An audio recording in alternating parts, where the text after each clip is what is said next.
The space station Terra floated quietly above the swirling blue clouds of a gas giant. It was not a busy trade hub or a famous military post. It was a research station, built for science and observation.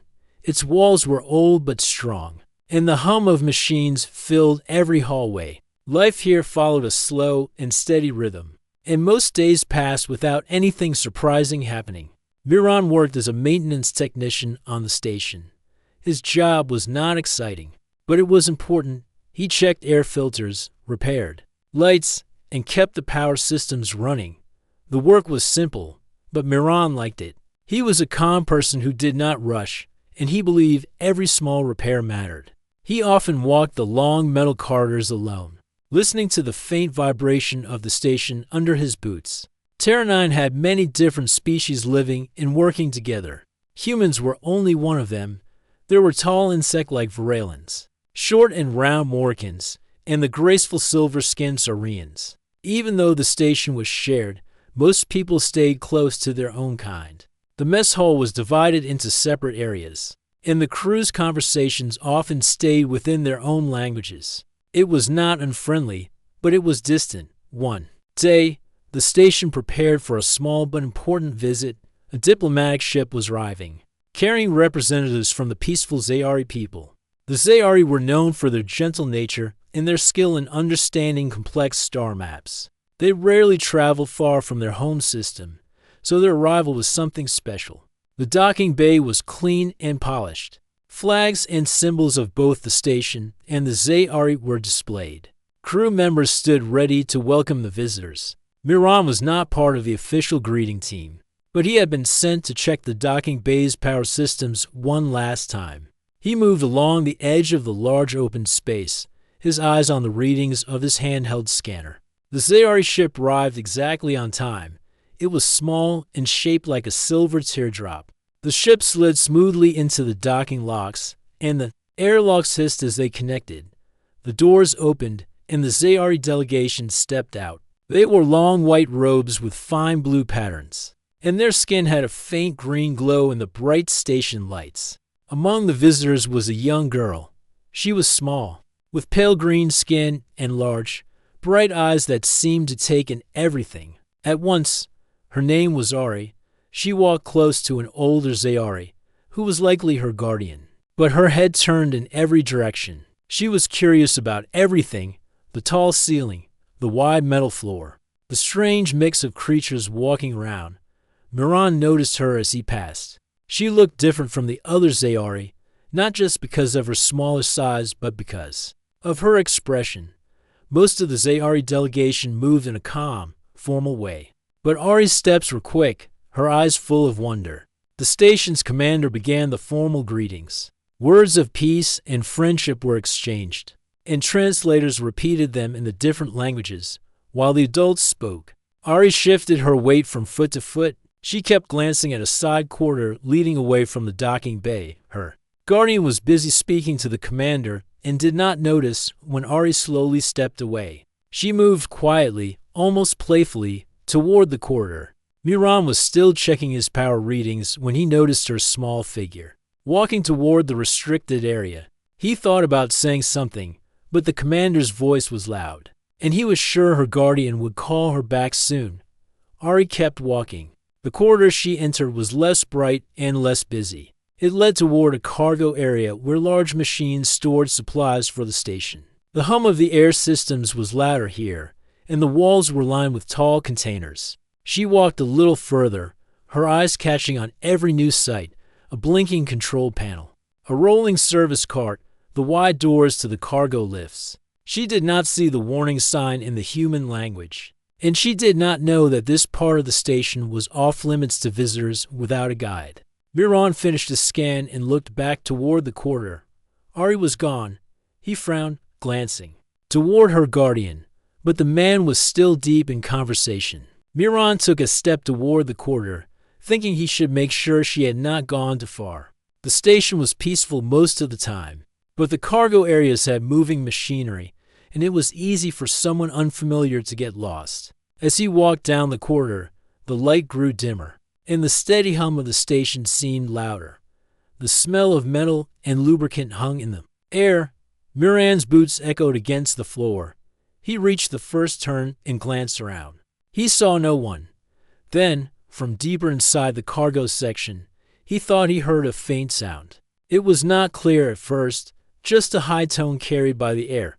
He paused, listening more closely. It came again, sharper this time, a short, trembling cry. Miran's brow furrowed. The sound was strange, not like any human voice. But there was something in it that felt urgent. It was a call for help, though not in words he understood. He moved toward the sound.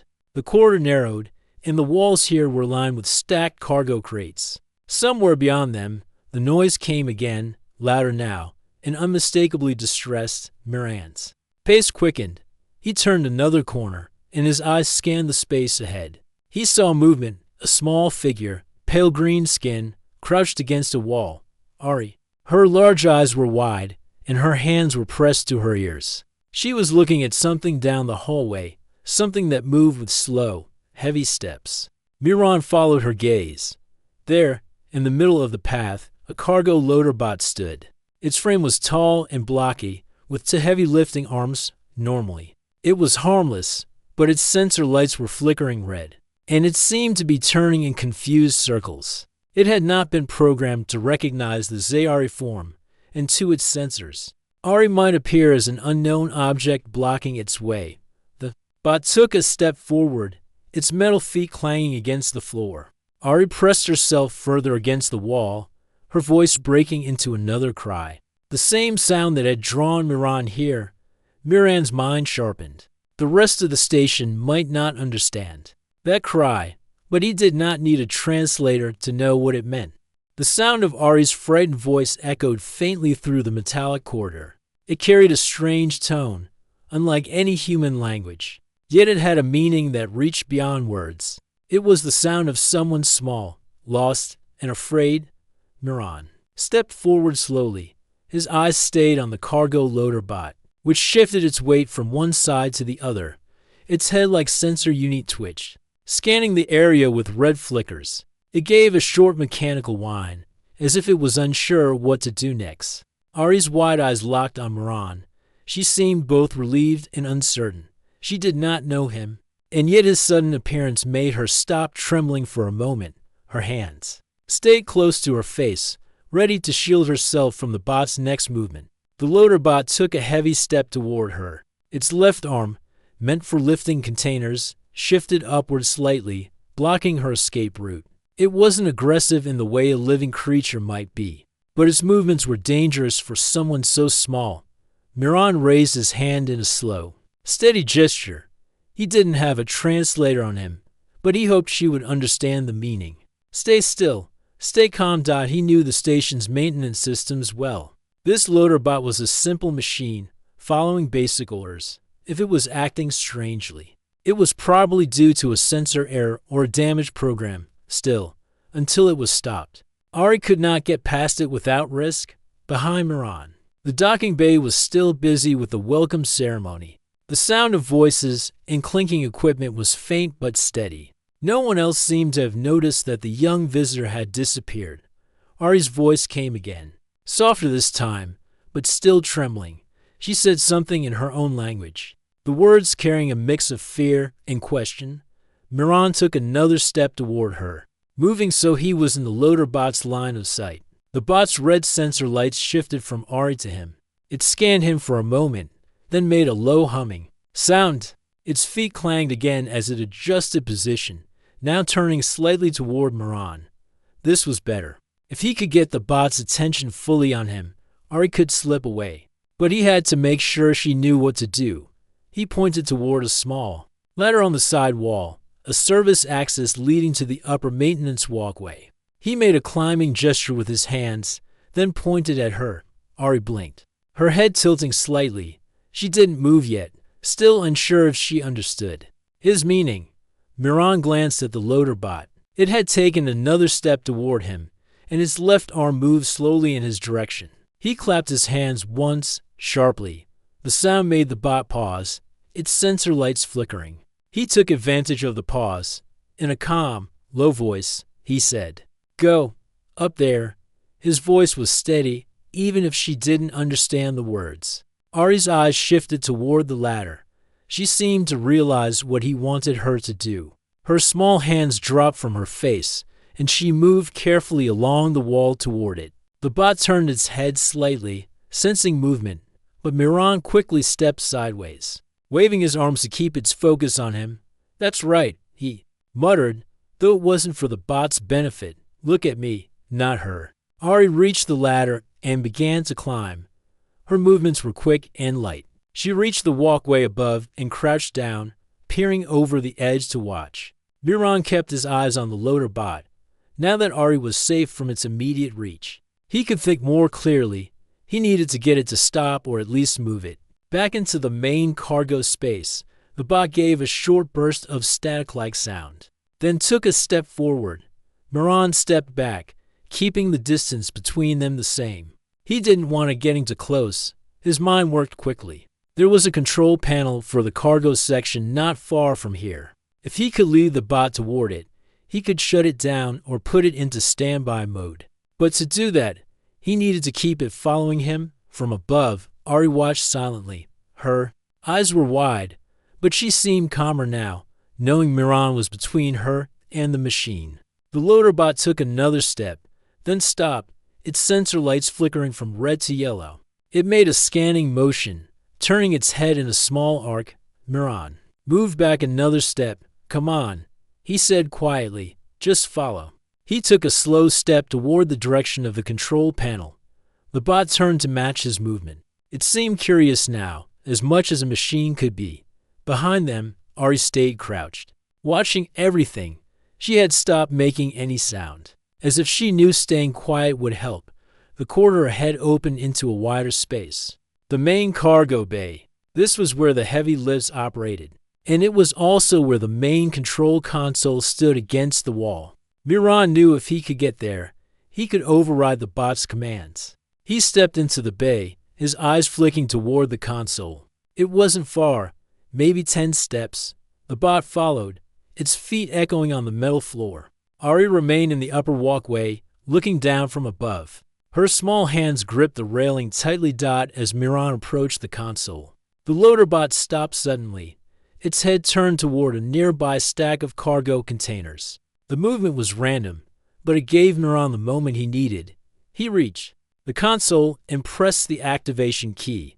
The control panel lit up, and lines of text scrolled across the screen. Miran quickly navigated the options until he found the one he wanted, emergency standby mode. He pressed the command. The LunarBot froze in place, its arms lowered. Its sensor lights turned to a steady green, and the faint hum of its motors faded. It stood still, as harmless as a parked cart. Miran let out a slow breath. He turned and looked up at Ari.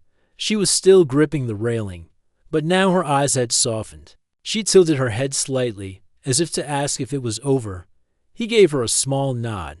Then, in a slow and clear gesture, he pointed back toward the docking bay. She hesitated for a moment, then began to climb down the ladder on the far side. As she reached the floor and walked toward him, Miran noticed how quietly she moved. She stayed close to him, her large eyes glancing once at the now motionless bot before quickly looking away.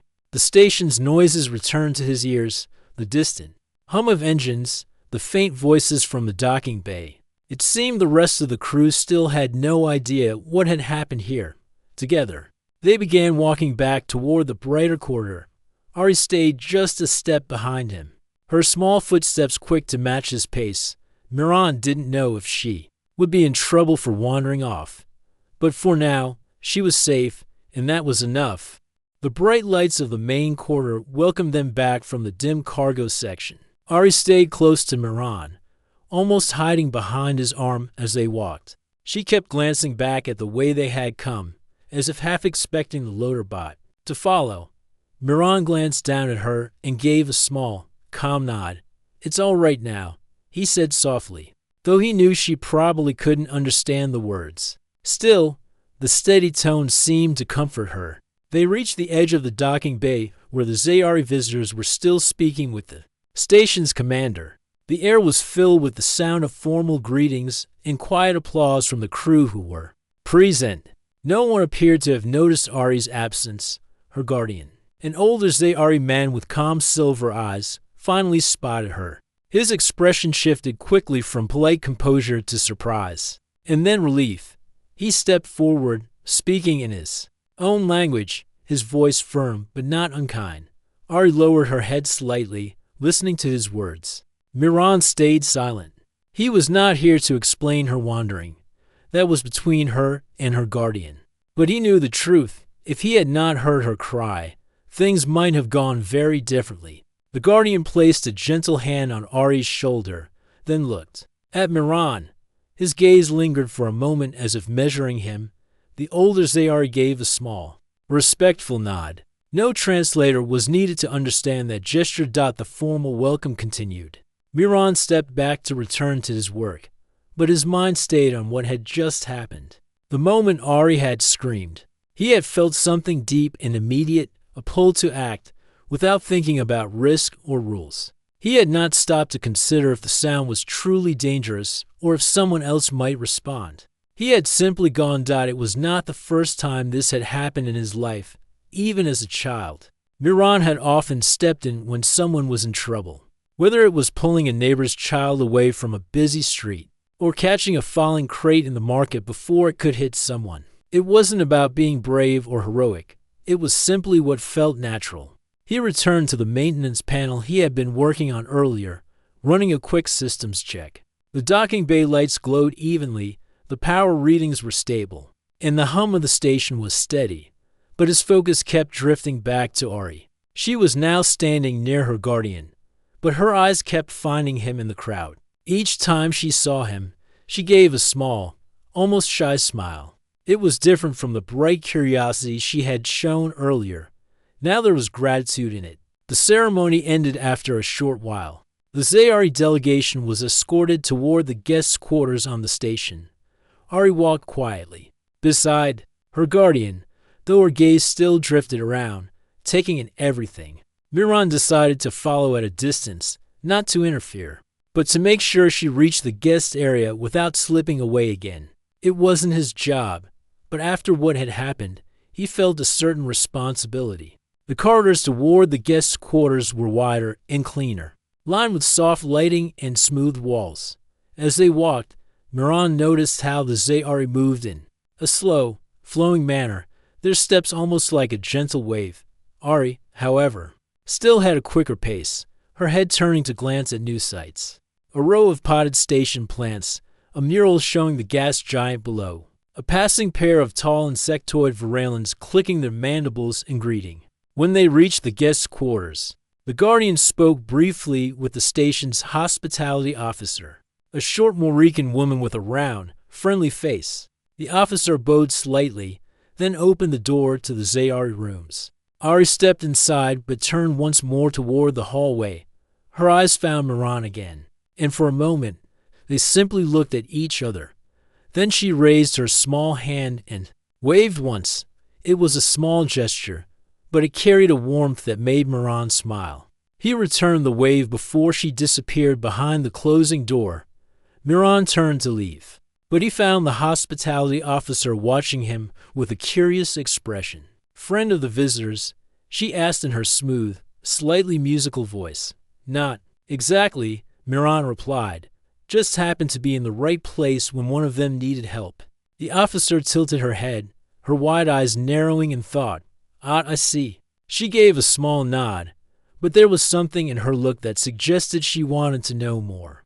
Miran didn't explain further. Some things didn't need long stories. He went back to his maintenance route, checking systems along the main hallways. The day passed without more incidents, and by the time his shift ended, the station was settling into its usual quiet. That night, in the crew's common area, the event was already being talked about. Someone had seen the security feed from the cargo section and passed it to a friend who shared it with others. Soon, a small group of humans, Morricans, and even a couple of Varelans were gathered around a projection. Watching the moment Miran stepped between the LunarBot and Ari, they spoke in low voices. Some in languages Miran didn't understand, but the tone was the same, curiosity mixed with respect.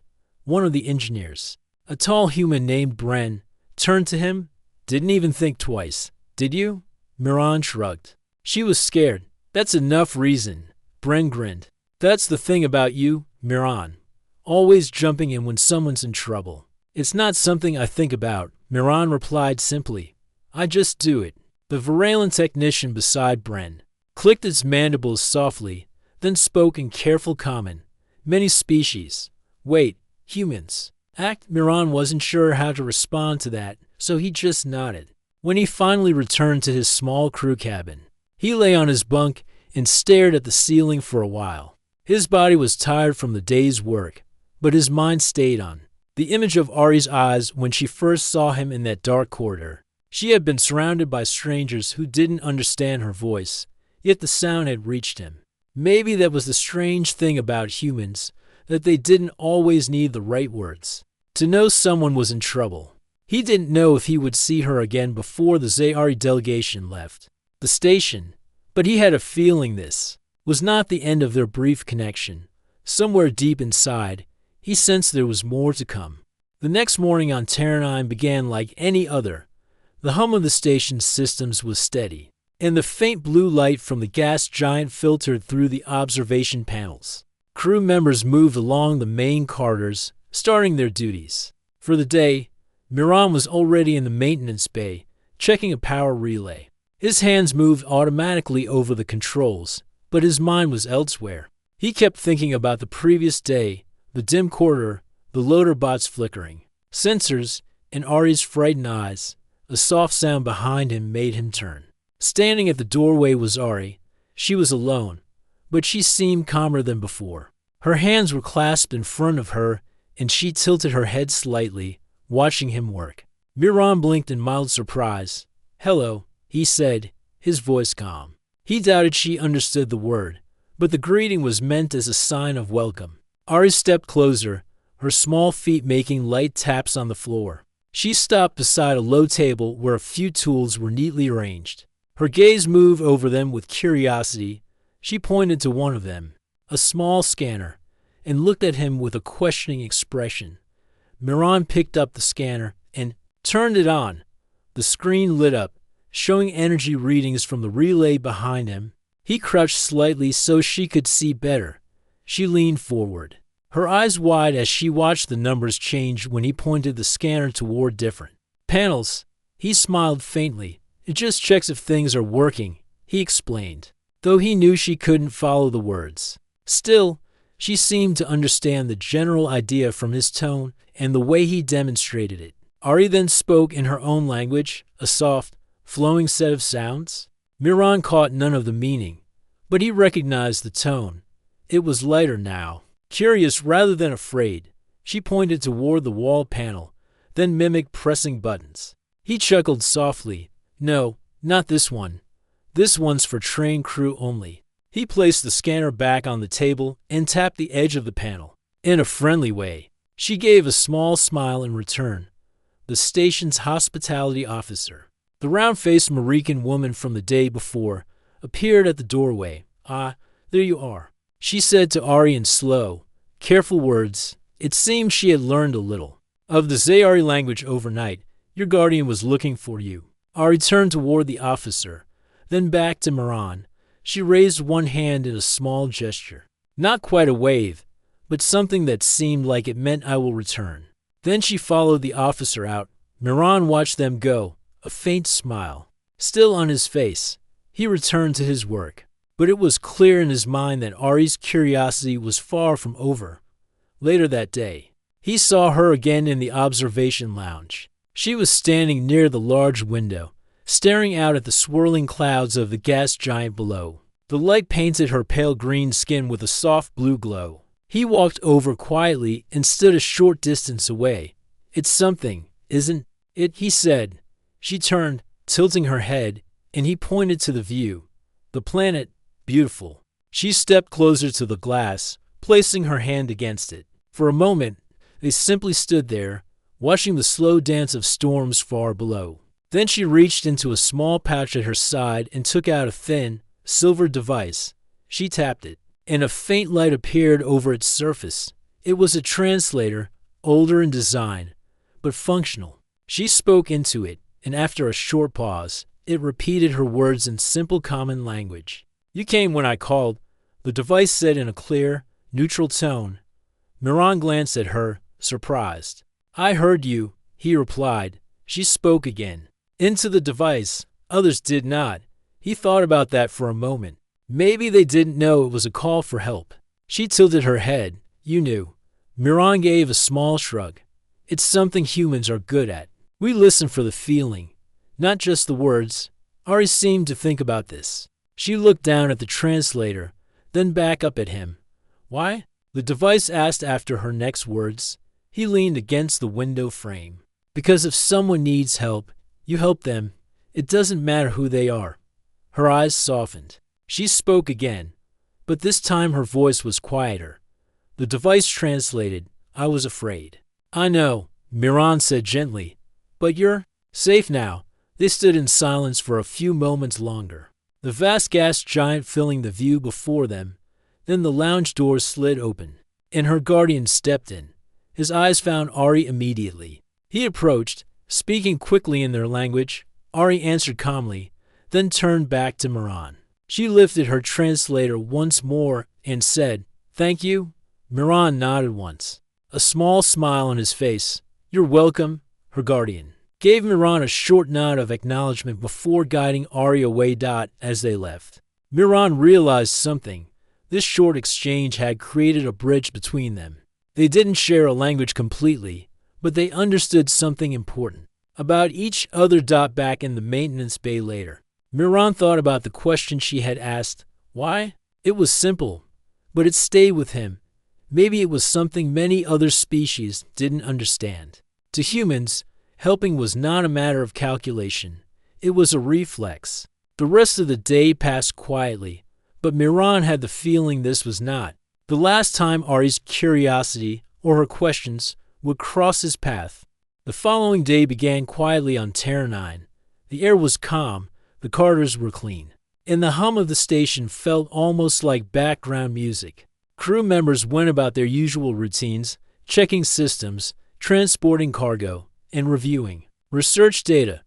Miran was in the central maintenance control room, inspecting the schedule for system checks. It was a slow morning, and he expected nothing unusual to happen. But Terra 9 had a way of surprising people when they least expected it. Near midday, a sudden tone rang out through the station's announcement system.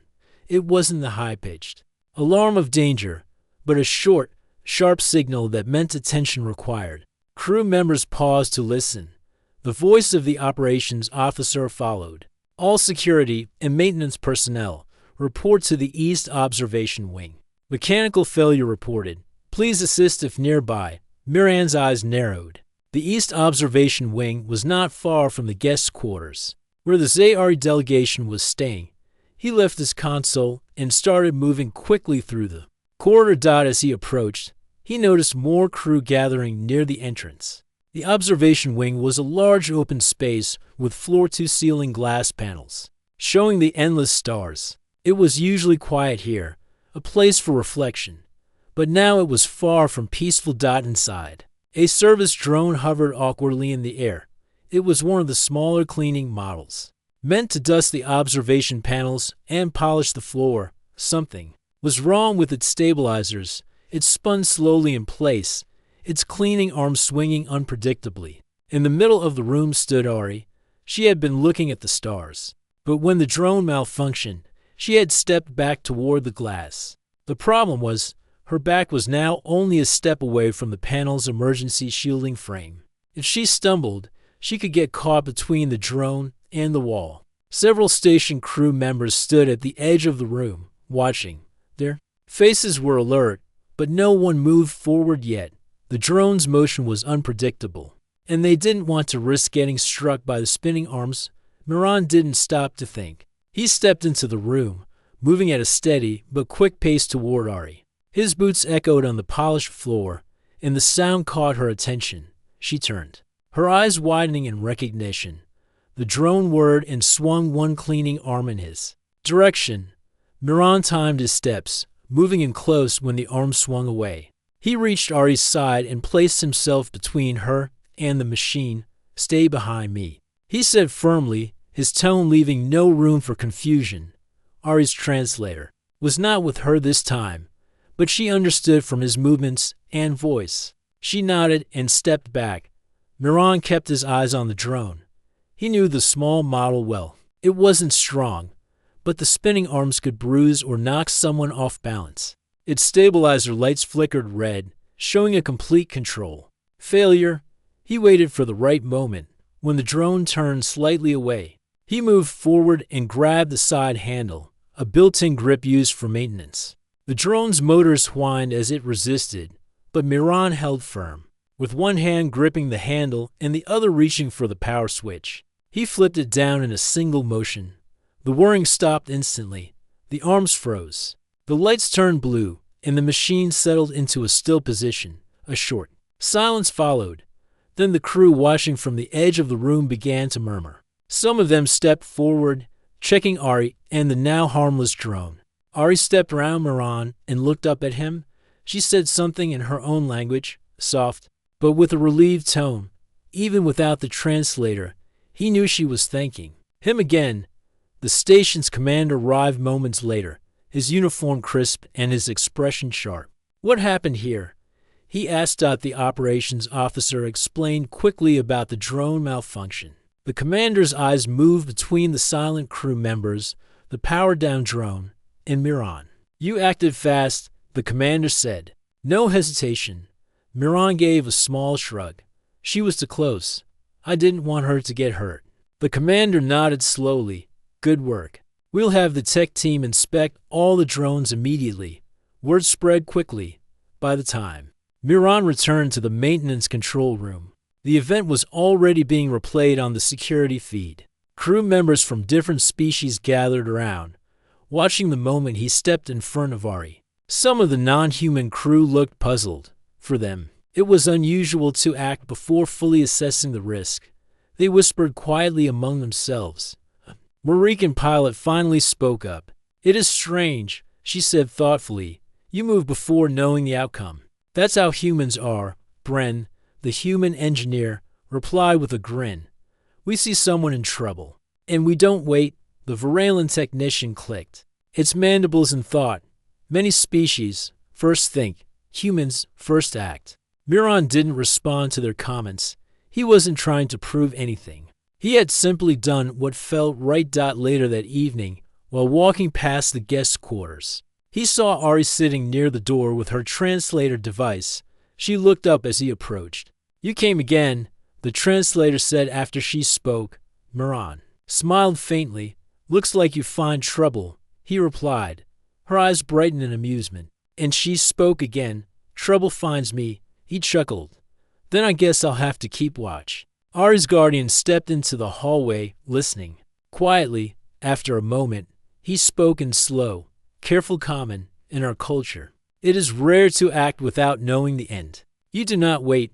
Miran nodded. "Sometimes, waiting is the worst choice." The guardian studied him for a moment, then gave a small nod.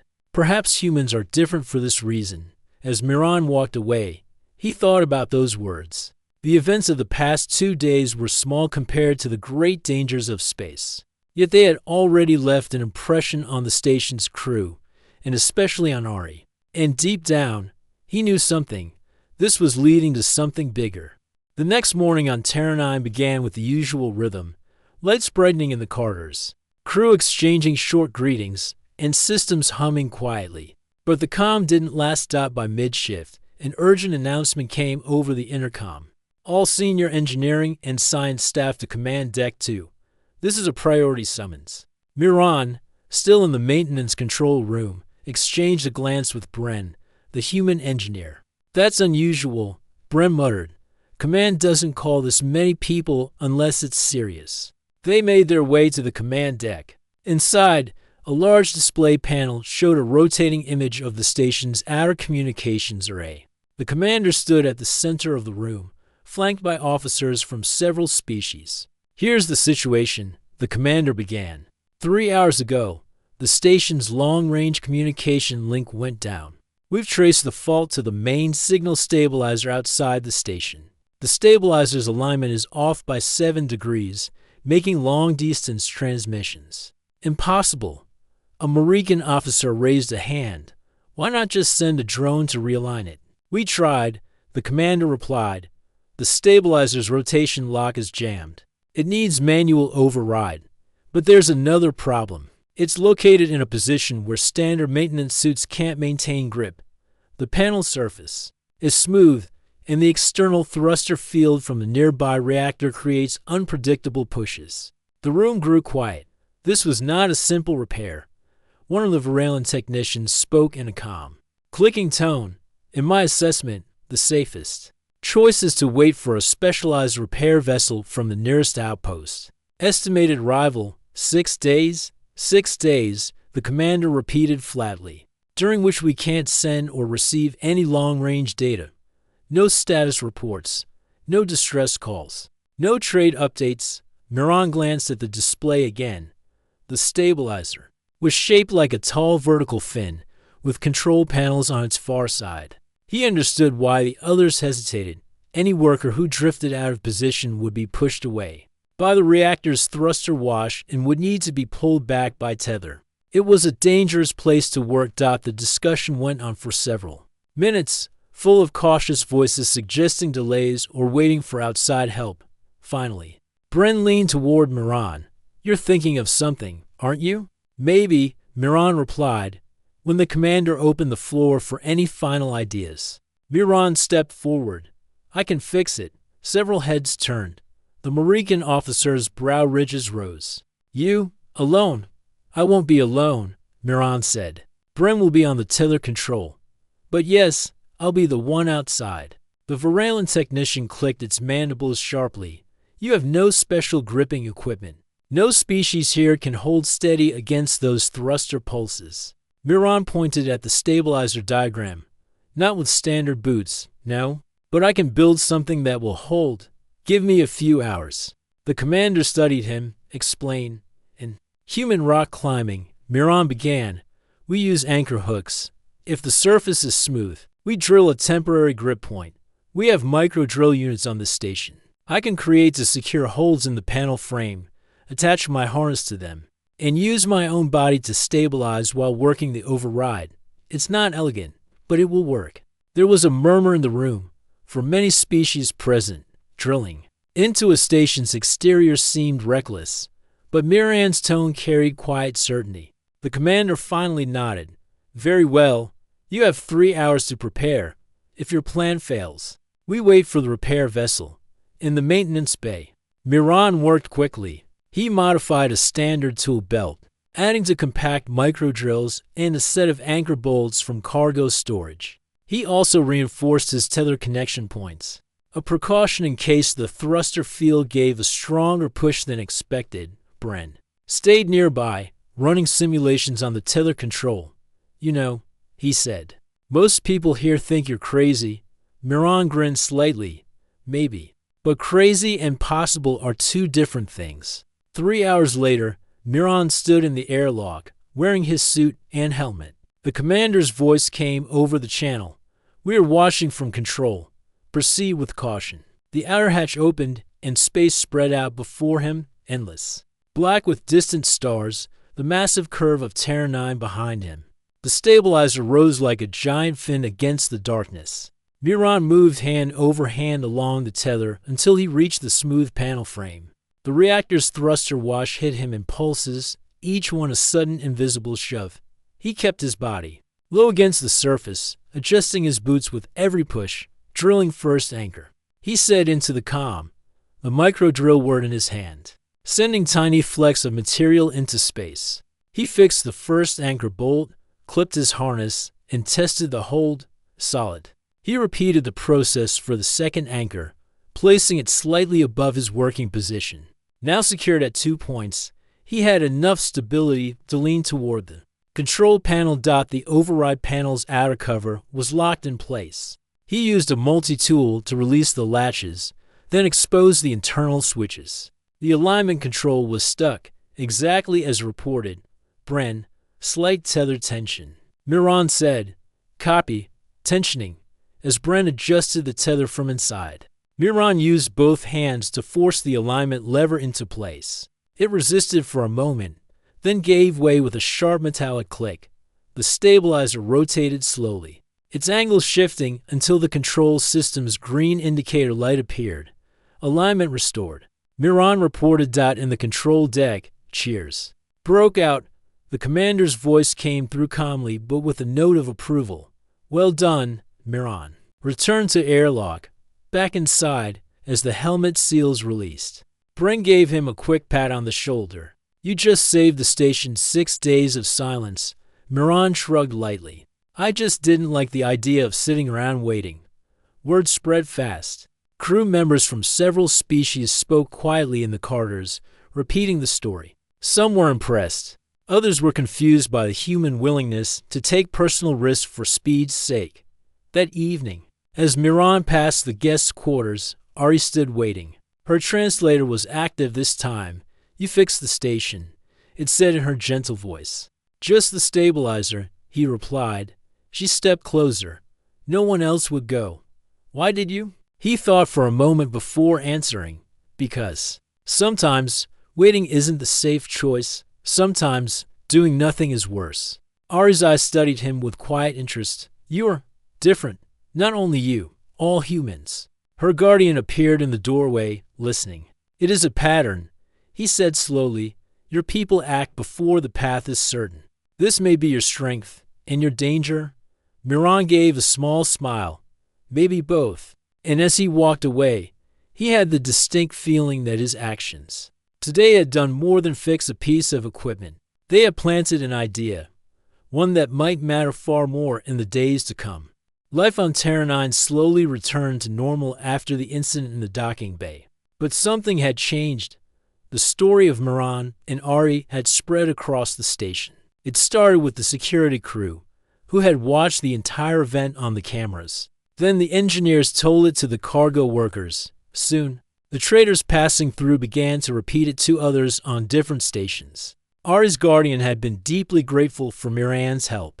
He thanked him many times, each time speaking in slow, careful words so the translator could keep up. Miran only smiled and said it was nothing, but to Ari, it had been everything. She often followed him round the station when her guardian was in meetings. She carried a small learning device and tried to practice speaking his language, Miran.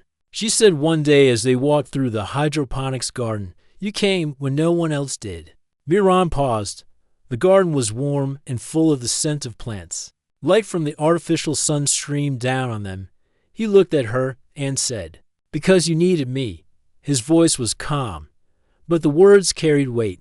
Ari tilted her head, thinking about them back in her home world. She had been told that other species would only help their own kind. She had been warned not to expect much kindness from strangers. Yet here was a human, someone she had never met before that day, who had risked himself for her without even understanding her words. Over the next weeks, others began to notice something. Humans, it seemed, had a habit of reacting quickly when they thought someone was in trouble. It was not always logical. Sometimes it was risky. But they did it anyway. A cargo handler named Ren told the story of a human coworker who jumped into a maintenance shaft to save a drop tool, not because it was valuable, but because it belonged to someone else. A pilot told of a human who once landed his ship in a dangerous storm, just to help an injured stranger on a small moon.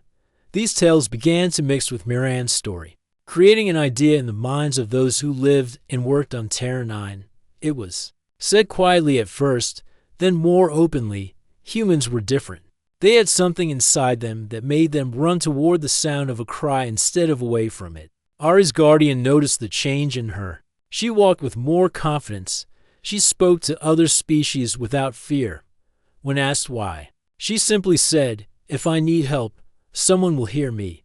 One evening, in the station's main hall, a group gathered around a table, traders from distant systems, technicians still in their work suits, and a few security officers were there. The conversation turned to the question, why had Miran acted that way? He heard her scream. One technician said, even if it didn't sound like a scream to us. He felt it was. A trader nodded. Humans listen with more than their ears. They feel when someone is afraid. Miran himself avoided these talks. He was not interested in becoming a hero. He continued his work as usual, fixing systems, maintaining equipment, and helping when needed. But sometimes, when he walked through the corridors, he noticed strangers smiling at him. Some would nod in quiet respect. One day, Ari and her guardian prepared to leave Terra 9. Their diplomatic visit was over. Miran went to the docking bay to see them off. Ari carried a small package wrapped in soft cloth. She handed it to him. "It is a song from my people," she explained through the translator. "It says thank you to the one who answers the call." Miran accepted it, unsure what to say. "You don't have to thank me," he said. Ari smiled. "I want to, because you didn't just hear me. You came." The ship's engine started to hum, and soon the visitors were gone. Miran stood in the bay for a while, watching the stars. Through the large observation window, the package in his hands felt warm, not from heat, but from meaning. The story of the human and the alien girl did not fade, it grew. It was told in spaceports, on mining ships, in quiet mess halls of stations. Far away, sometimes the details changed. In some versions, Miran was a captain. In others, Ari was lost in the wilds of a strange moon. But the heart of the story remained the same. An innocent cry had been heard, and a human had answered. And somewhere, in the cold stretches of space, there were those who carried that story with them as a reminder. No matter the species, no matter the language, someone could choose to act. Someone could choose to be the one who came when no one else did.